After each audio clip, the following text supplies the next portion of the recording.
Pro X na amplifier. Ang issue nito ay walang audio out.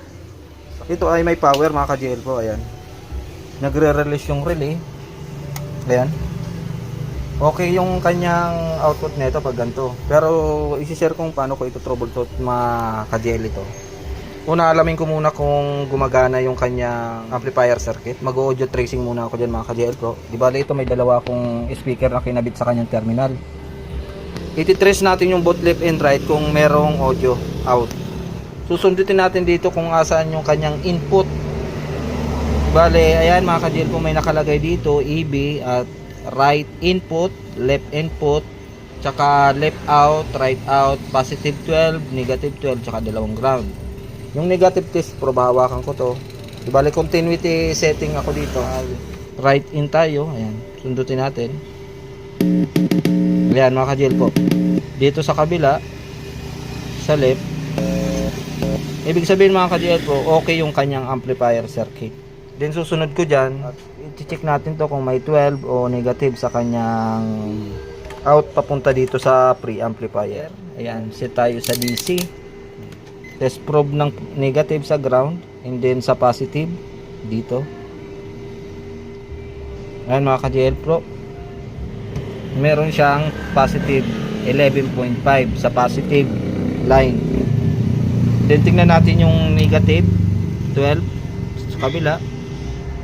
Yan mga ka-JL Pro, wala. Yan, meron na tayong idea mga ka-JL Pro na walang supply yung kanyang negative line.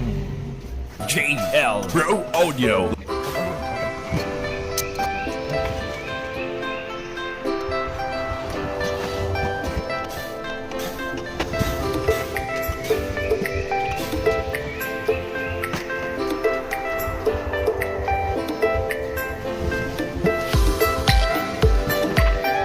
Bale, ito yung mga ka-JL Pro, tinanggal ko muna yung kanyang OPT at yung heatsink.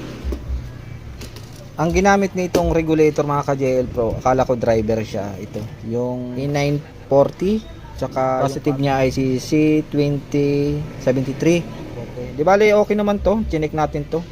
Pinull out ko muna, tinest ko yan, goods naman. Ang problema mga ka-JL Pro, diode ang naging problema. Yung 2.2 mga ka-JL Pro, ayan. Ito yung resistor na 2.2, ayan, di bale chinek ko yan, naging 1.5 na lang yung kanyang value.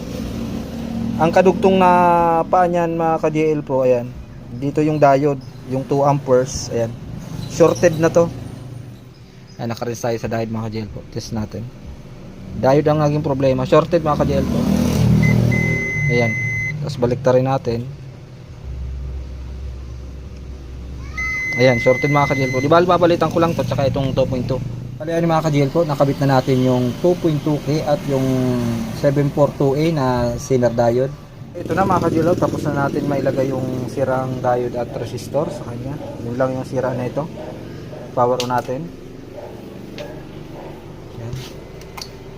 Check natin yung kanyang supply. Negative, yung wala niya. Yung mga ka-JL Pro, meron na. Try natin yung positive. Ayan mga ka-JL Pro, present na yung positive negative supply. Check natin sa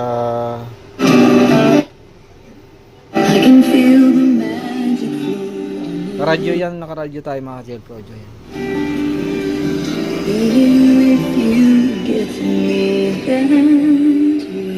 Yan mga ka-JL Pro, thank you for watching.